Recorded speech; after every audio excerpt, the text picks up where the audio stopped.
এজন্যই তো আমি মাঝে মধ্যে বলি আমি আহলুল হাদিস মানুষ।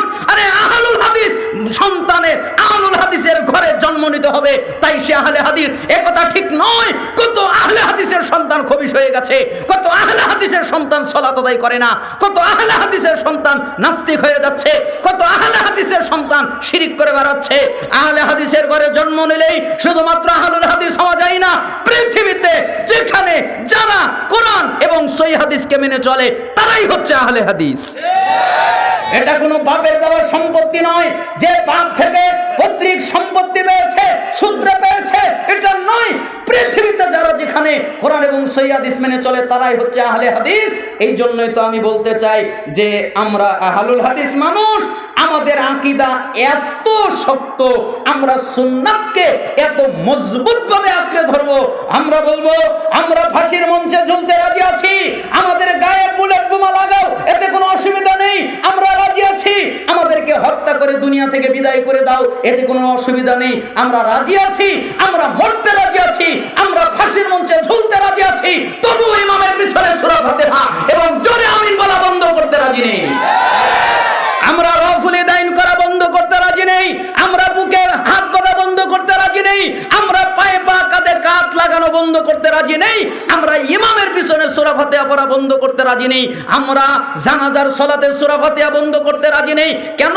মুহাম্মদ সাল্লাল্লাহু আলাইহি সাল্লাম বলেছেন আমরা আমাদের জীবনের চাইতে, আমরা আমাদের কলেজার চাইতে, আমরা আমাদের জীবনের চাইতে মুহাম্মদ সাল্লাল্লাহু আলাইহি সাল্লামকে ভালোবাসি। যেভাবে তাকে ভালোবাসি ঠিক সেইভাবে তার সুন্নাতকেও ভালোবাসি। অতএব মৃত্যুবরণ করব তবু রাসূলের সুন্নাত ত্যাগ করতে পারবো না। এই জন্য অবশ্যই শক্ত করে সুন্নাতকে আঁকড়ে ধরতে হবে।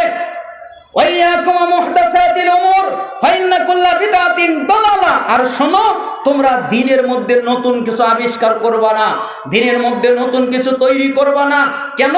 প্রত্যেক নতুন কিছু দিনের নামে আবিষ্কার করা এটা হলো ভ্রষ্টতা, এটা হলো দলালা, এটা হলো গোমরাহি। তোমরা যদি দিনের মধ্যে নতুন কিছু আবিষ্কার করো, এতই যখন আবিষ্কার করার দরকার তাহলে একটা বদনা আবিষ্কার করেন। একজন এক মডেলের বানিয়েছে, আপনি আরেক মডেলের বানান, আরো সহজ করে দেই।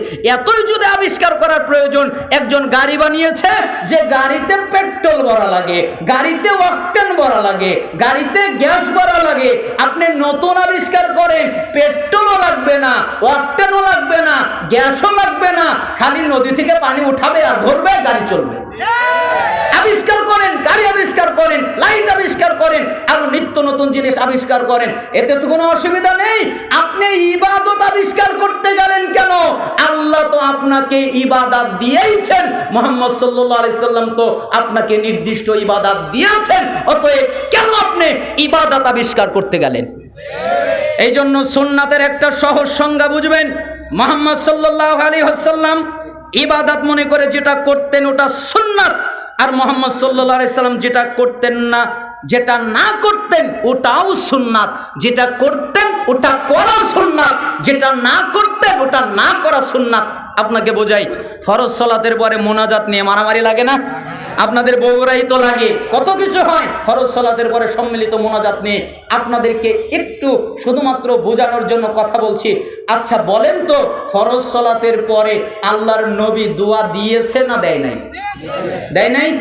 যে ফরজ সালাত যখন শেষ হবে তখন তোমরা বলবে আল্লাহু আকবার, তোমরা বলবে আস্তাগফিরুল্লাহ আস্তাগফিরুল্লাহ আস্তাগফিরুল্লাহ 3 বার, তোমরা বলবে আল্লাহুম্মা আনতাস সালাম ওয়া মিনকাস সালাম তাবারাকতা ইয়া যাল জালালি ওয়াল ইকরাম। তোমরা লা ইলাহা ইল্লাল্লাহ মর্মে ওই দোয়াটা পাঠ করবে, তোমরা আয়াতুল কুরসি পাঠ করবে, তাহলে জান্নাতে যাবে। মাঝখানে বাধা হলো মৃত্যু।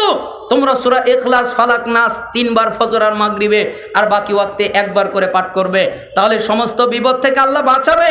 তোমরা সুবহানাল্লাহ, আলহামদুলিল্লাহ, আল্লাহু আকবার 33 বার করে একবার লা ইলাহা মর্মে দোয়া দিয়ে 100 পূর্ণ করবে, অথবা আল্লাহু আকবার 100 বার করবে, তাহলে 34 বার করবে, তাহলে 100 বার পূর্ণ হবে।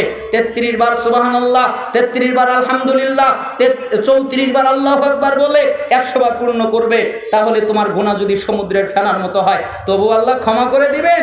এই যে আল্লাহর নবী এই জিকির আজকার করতেন ফরজ সালাতের পরে, তাই তিনি এই জিকির আজকার করতেন, তাই এই জিকির আজকার করাটার নাম হলো সুন্নাত। আল্লাহর নবী কি মোনাজাত করতেন? কখনো তিনি মোনাজাত করতেন না, সম্মিলিত মোনাজাত করতেন না, সাহাবীদেরকে নিয়ে একসাথে আমিন আমিন বলতেন না। তিনি যে দোয়া পাঠ করতেন, ওই দোয়া পড়া সুন্নাত, যেহেতু তিনি মোনাজাত করে নাই, অতএব মোনাজাত সম্মিলিত না করার নাম হলো সুন্নাত। আল্লাহর নবী যেটা করেছেন ওটা করা সুন্নাত, যেটা করেনি ওটা না করা সুন্নাত। অতএব আপনাদেরকে অনুরোধ করছি, ইবাদতের নামে, ধর্মের নামে নতুন কিছু আবিষ্কার করবেন না। দিন কমপ্লিট, দিন পরিপূর্ণ, বাড়ানোর সুযোগ নেই, কমানোর সুযোগ নেই। যে কথা বলছিলাম, সালাফ বলছিলেন তোমরা রাসূলকে ভালোবাসো, এ কথা ঠিক, তবে তার সুন্নাতকে তোমরা ফলো করো না। অতএব আমাদের উচিত রাসূলের সুন্নাতকে ফলো করা। অকুলতুম নালানু ইবলিস ওয়াতাতুমুহু, 4 তোমরা বলো ইবলিস ভালো নয়, ইবলিস খারাপ, ইবলিস মন্দ, ইবলিস জঘন্য, এ কথা তোমরা বলো, কিন্তু তোমাদের জন্য উচিত হচ্ছে তোমরা বলো ঠিকই ইবলিস খারাপ, ইবলিস মন্দ, ইবলিস জঘন্য, কিন্তু তোমরা ওই ইবলিসকেই মানো। ঠিক না? ইবলিসকেই মানে। ইবলিস বলে জিনা করো, তাই করে। ইবলিস বলে মিথ্যা বলো, তাই করে। ইবলিস বলে সুদ খা, ঘুষ খা, তাই করে। অথচ বলার ক্ষেত্রে কি বলে? ইবলিস খারাপ। ঠিক না? আপনারা কি বলেন, ইবলিস খারাপ না ভালো? তাহলে যাদের দাড়ি নাই, দাড়ি ছেড়েছেন, কে বলেছে? ইবলিস বলেছে। ইবলিসের কথাই শোনা হচ্ছে, তাই না? তোমরা ইবলিসকে খারাপ বলো আর মানার সময় ইবলিসকেই মানো। আল খামিসাতু তারাকতুম আয়ুবাকুম আখাযতুম ফি আয়ুবিন নাস। 5 তোমরা নিজের দিকে না তাকিয়ে আরেকজনকে নিয়ে ব্যস্ত হয়ে যাও। নিজে যে পাপ করেছো এই চিন্তা নেই, নিজে যে গুনাহ করেছো এই চিন্তা নেই, নিজে যে অত্যাচার করেছো এই চিন্তা নেই। নিজের পাপ করতে করতে পা জাহান্নামে চলে গেছে, তোমার খবর নেই। আরেকজন কি করে এই হলো তোমার চিন্তা, তাই না? ওষুধ খাই কেন, ও ঘুষ খাই কেন, ওইটা করে কেন, ও সেটা করে কেন? আচ্ছা বলেন তো, একটা লোক সুদ খায়, একটা লোক ঘুষ খায়, একটা লোক জিনা করে, একটা লোক ব্যভিচার করে, একটা লোক নিষাদার দ্রব্য পান করে, একটা লোক শিরিক করে, একটা লোক আরো মারাত্মক মারাত্মক পাপ করে, অনেক পাপ করেছে, কিন্তু মানুষের সাথে জড়িত কোনো পাপ নেই, সে আল্লাহর সাথে জড়িত সব পাপ করেছে। এরপরে 60 বছর বয়স হয়ে গেছে, সে বুঝতে পেরেছে, এরপরে সালাত আদায় করে আল্লাহকে বলছে, আল্লাহ আমি বুঝতে পারিনি, তুমি আমাকে মাফ করে দাও, তুমি আমাকে ক্ষমা করে দাও। বলেন আল্লাহ মাফ করবে না করবে না? করবে। কিন্তু আমি হুজুর যদি আর একজনের গীবত করি, বদনাম করি, আর আল্লাহ যদি আমাকে কিয়ামত পর্যন্ত হায়াত দেয়, আর কিয়ামত পর্যন্ত যদি আল্লাহকে বলি আল্লাহ আমাকে মাফ করে দাও, আল্লাহ আমাকে ক্ষমা করে দাও, আল্লাহ আমাকে মাফ করবে না? কখনো না। কেন? আমি গীবত করেছি। তাহলে সুদ বেশি ডেঞ্জারাস পাপ না গীবত বেশি ডেঞ্জারাস পাপ? গীবত। এজন্য নিজের দিকে তাকান, নিজের চিন্তা করেন, নিজে কি করেছেন। আপনাদেরকে একটা আদর্শের হাদিস শিখাই, আপনারা জানেন, তাও আবার স্মরণ করিয়ে দিচ্ছি। এটা হচ্ছে মুসলিমদের চরিত্র, এটা হচ্ছে মুসলিমদের আদর্শ। এজন্য আবু হুরায়রা রাদিয়াল্লাহু আনহু তিনি বলেন, রাসূল সাল্লাল্লাহু আলাইহি ওয়াসাল্লাম বলেছেন, মুসলিমের 2564 নম্বর হাদিস, তিনি বলেন, লা তাহাসাদু, তোমরা পরস্পরে হিংসা করো না, ওয়ালা তানাজাসু, তোমরা একে অপরের মধ্যে দালালি করে দাম বাড়ায়া দিও না, ওয়ালা তাবাগাদু, তোমরা নিজেদের মধ্যে বিদ্বেষ রেখো না, ওয়ালা তাদাবারু, তোমরা কেউ কারো পিছু নিও না। ও কি পাপ করেছে, ও কি অন্যায় করেছে, ও কি অত্যাচার করেছে, এগুলো জানার জন্য কেউ কারো পিছু নিও না। ওয়ালা ইয়াবি বাদুকুম আলা বাইবাদ, কারো কেনা বেচার সময় আগবেরে কেনা বেচা করো না। একজন একটা জিনিস কিনতে গেছে, তুমি ওই জিনিস কিনতে যেও না। একজন একটা জিনিস বিক্রি করতে গেছে, তুমি ওই জিনিস বিক্রি করতে যেও না। ওয়াকুনু ইবাদাল্লাহি ইখওয়ানা, তোমরা সবাই আল্লাহর বান্দা, ভাই ভাই হয়ে যাও। আল মুসলিম আখুল মুসলিম, মুসলমান মুসলমানের ভাই, মুসলমান মুসলমানের ভাই মানে তোমার মায়ের পেটের ভাই যেমন ভাই, তোমার মুসলমান ভাই তোমার ভাই। তোমার যত মুসলমান ভাই আছে তাদের উপরে যদি কোনো জুলুম চলে, তাদের উপরে যদি কোনো অত্যাচার চলে, তাহলে তুমি মুসলমান, তোমার দায়িত্ব হলো তাদের পক্ষ অবলম্বন করা, তাদের পক্ষ নিয়ে এবং তাদের উপরে যারা জুলুম করেছে তাদের বিরুদ্ধে ঝাঁপিয়ে পড়া। কারণ তুমি মুসলমান আর ও হলো মুসলমান, মুসলমান মুসলমানের ভাই। লা ইয়াজলিমুহু, মুসলমান মুসলমানের উপরে জুলুম করতে পারে না।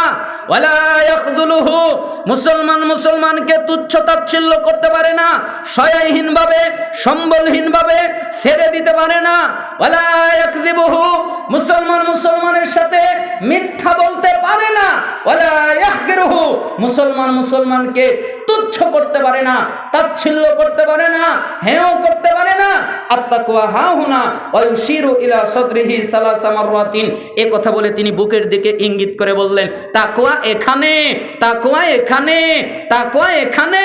এরপরে বললেন, বিহাসবি ইমরিইম মিনাশ শাররি আইয়াহকিরা আখাহুল মুসলিম, প্রত্যেক মানুষের, প্রত্যেক মুসলিমের খারাপ হওয়ার জন্য এতটুকু যথেষ্ট, বেশি কিছু লাগবে না। খারাপ হওয়ার জন্য এতটুকু যথেষ্ট, সে আরেকজন মুসলিমকে খারাপ বলে। তার মানে আমি যদি আরেকজন মুসলমানকে খারাপ বলি, তাহলে খারাপ কে? আমি। কেন আমি আরেকজনকে খারাপ বলবো? ও সুদ খায়, আমার চাইতে আল্লাহর কাছে ও প্রিয় হতে পারে, ঠিক না? ও ঘুষ খায়, আমার চাইতে আল্লাহর কাছে ও প্রিয় হতে পারে, তাহলে আমি কেন ওকে খারাপ বলবো? কুল্লুল মুসলিম আলাল মুসলিমে হারাম দামুহু ওয়া মালুহু ওয়া ইরদুহু, প্রত্যেক মুসলমানের উপরে হারাম। সে কোনো মুসলমানের রক্ত বের করতে পারে না, সে কোনো মুসলমানের সম্মান নষ্ট করতে পারে না, সে কোনো মুসলমানের সম্পত্তি নষ্ট করতে পারে না, এটা করতে পারে না। অতএব এটা নিষিদ্ধ। আমি আপনাদেরকে মুসলমানদের আদর্শ বোঝালাম। তার মানে নিজের দিকে ইঙ্গিত না করে অপরের দিকে ইঙ্গিত করো, এটা তোমাদের জন্য উচিত নয়। 5টা কথা বললেন।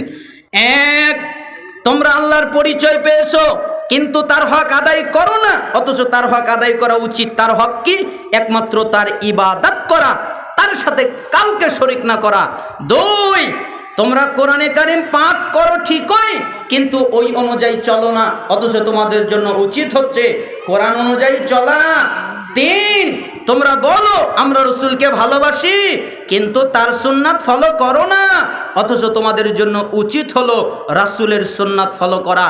4, তোমরা বলো ইবলিশ খারাপ, কিন্তু মানার ক্ষেত্রে ইবলিশকে মানো, অথচ তোমাদের জন্য উচিত হলো ইবলিশকে না মানা। 5, তোমরা নিজের দিকে না তাকিয়ে আরেকজনের দিকে ব্যস্ত হয়ে যাও, অথচ তোমাদের উচিত ছিল নিজেকে নিয়ে ব্যস্ত হয়ে যাওয়া। জামি বায়ানিল ইলমি ওয়া ফাদলিহি, ইলম অনুযায়ী আমল বর্ণনার অধ্যায় 1220 নম্বর বর্ণনা। 1220 নম্বর বর্ণনায় এই বর্ণনাটা এসেছে, জামি বায়ানিল ইলমি ওয়া ফাদলিহি, বর্ণনা বিশুদ্ধ। আমি আপনাদের সামনে অনুবাদ করলাম। আল্লাহ সুবহানাহু ওয়া তাআলা আমাদেরকে এই বাণীটা বোঝার এবং আমল করার তৌফিক দান করুন। আমার সময় শেষ হয়ে যাওয়ার কারণে আমি দুঃখিত, পরিপূর্ণ আলোচনা করতে না পারায় আপনাদের কাছে ক্ষমা সুন্দর দৃষ্টি চেয়ে নিচ্ছি। আপনাদেরকে একটা ওসিয়ত করছি, সেই ওসিয়তটা হলো অবশ্যই আপনারা আল্লাহকে ভয় করবেন। কাকে ভয় করবেন? আল্লাহকে। আর অবশ্যই ওই আপনার সালাফদের মতো তারা বলতেন, ইযা আলিমতা ফাযকুর নাজরুল্লাহি ইলাইক, যখন তুমি কোনো কাজ করবে তখন স্মরণে রাখবে আল্লাহ তোমাকে দেখছে। বলেন তো, কোনো কাজ করলে কি স্মরণ রাখতে হবে? আল্লাহ দেখছেন। আপনি যে কোনো কাজ করতে পারেন, আপনি সালাত আদায় করছেন, মনে রাখবেন আল্লাহ দেখছেন, তাহলে সালাত সুন্দর হয়ে যাবে। আপনি দান করছেন, মনে রাখবেন আল্লাহ দেখছেন, তাহলে দান সুন্দর হয়ে যাবে। আপনি যে কোনো কাজ করবেন, স্মরণে রাখবেন আল্লাহ আপনাকে দেখছেন। 2টি উপদেশ মনে রাখবেন, অবশ্যই আল্লাহকে ভয় করবেন, আর অবশ্যই আপনি আল্লাহ দেখছেন, একথা মনে রাখবেন। আমি